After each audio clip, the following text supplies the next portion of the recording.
You are listening to Down Home. When World War I ended, thousands of Black American soldiers faced a question that went beyond simply returning home. For many, the Great War had been a fight for freedom in more ways than one. Yes, they wore the uniform and fought for their country, but crossing the Atlantic also meant stepping outside the suffocating grip of Jim Crow.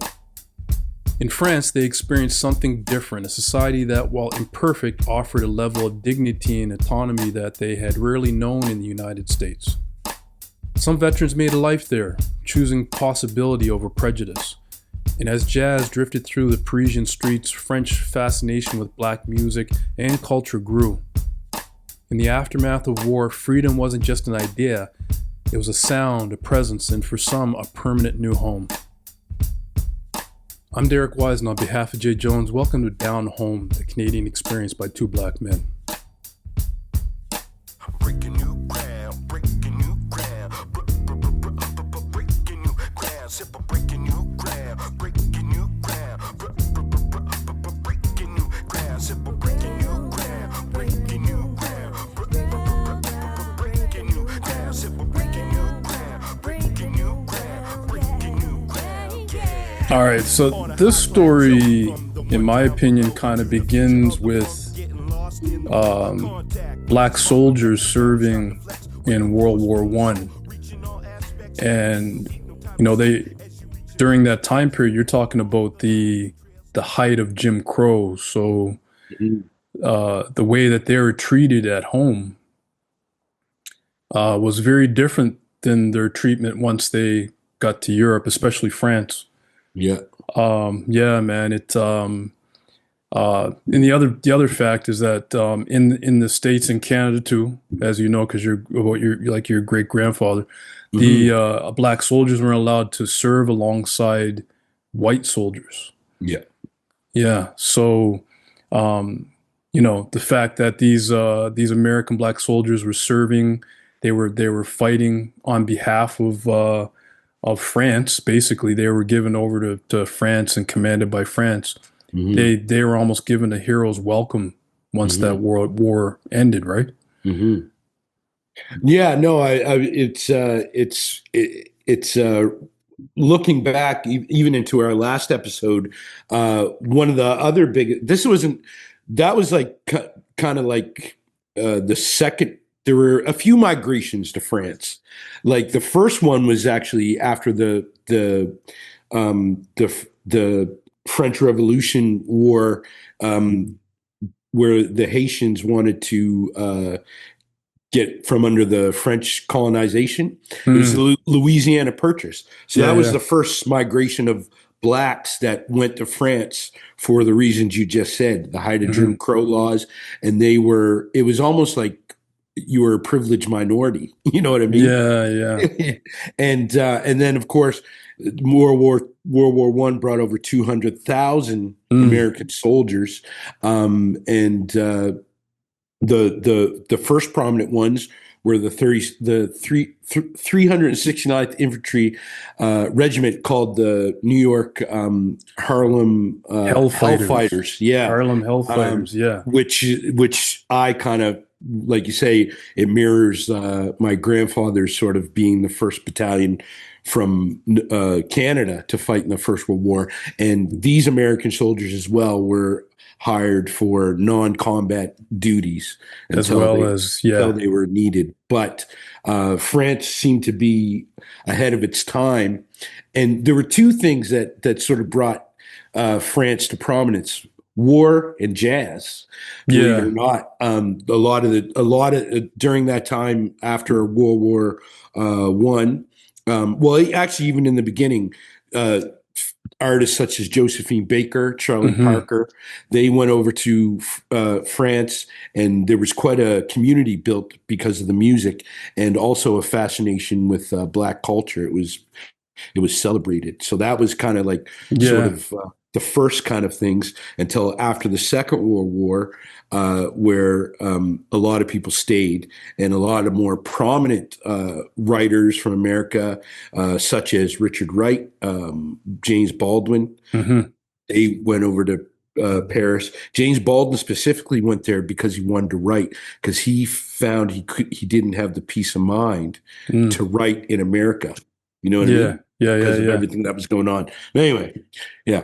Yeah, no, it is interesting, and like the how word of mouth kind of played a part in that in the modern era after World War One.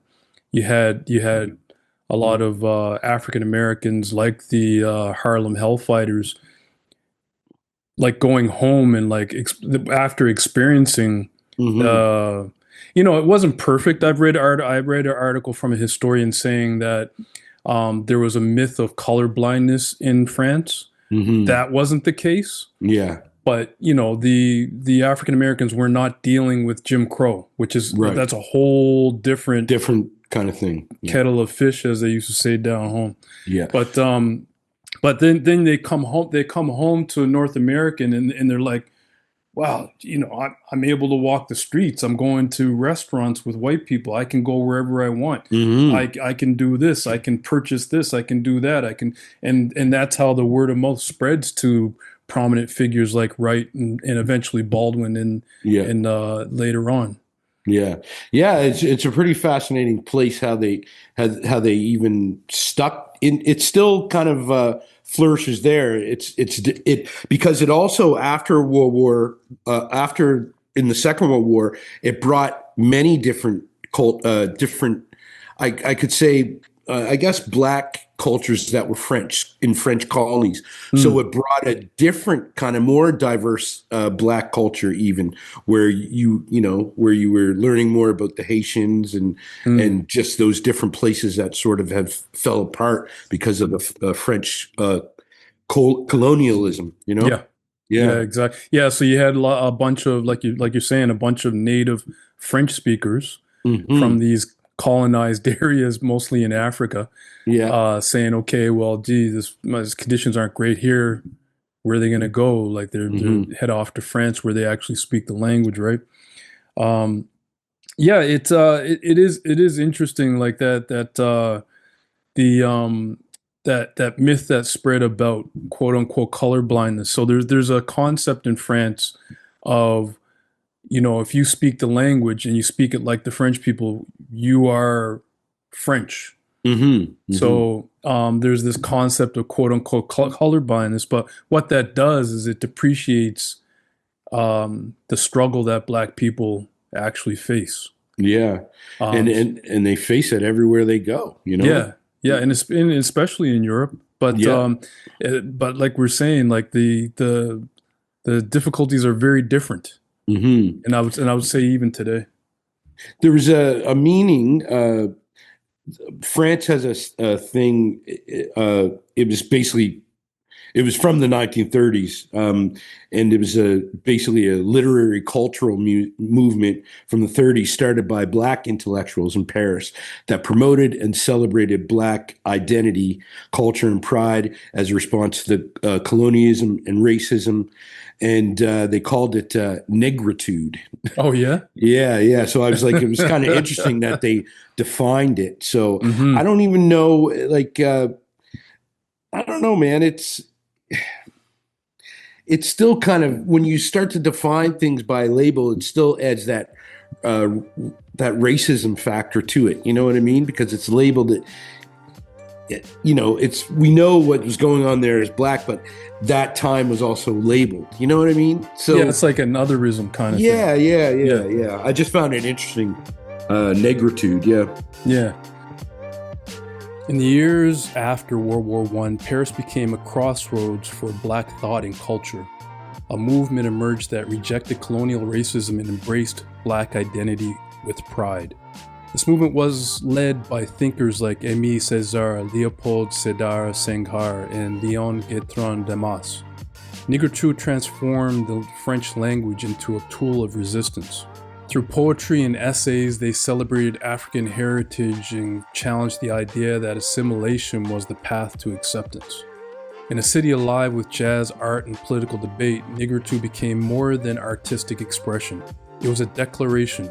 Black identity was not something to diminish, but something to celebrate.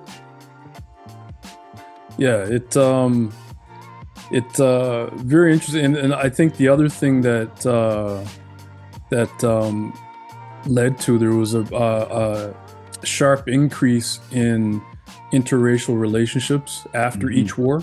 Yeah. So you had that comes with different social stigmatisms as well. Yeah. But again, like there wasn't as much of a you know apartheid between ethnicities in Right. France, right? Yeah. Like literally, if you spoke the language, they were accepting you to some degree. hmm So then that went on with their personal relationships, right? Yeah. And also with the entertainers that came over in whatever era, Mm. they actually were viewed as more so as artists, rather than entertainers. Like, Yeah, exactly. like in North America and Hollywood and all that stuff, the black entertainers, you Mm. were put on a pedestal because of that. But you were only viewed as that, Yeah. and over there, it was like a total acceptance of what you did and what you contributed to your art. And it Mm. also brought like a lot of fascination around black culture as well. Hmm. And it did wonders for the artistic community, which still exists somewhat today, Yeah, of course, definitely. It so much so that James Baldwin actually spent most of his life in France. Yeah, yeah, Like, yeah. there's a quote here that he talks about how he got to France with like $40 in his pocket, Wow. and he had no idea. Like, he heard stories, like hmm we were saying, about what Paris would do or what Paris hmm was like. hmm So he had no idea what would happen once he got there with the $40 in his pocket. Yeah, wow. But on the flip side, even though he didn't know what was going to happen in France, he knew what was going to happen to him in New York. Yeah, exactly. Yeah, So yeah. it was a definite upside for him to try Yeah. and basically escape.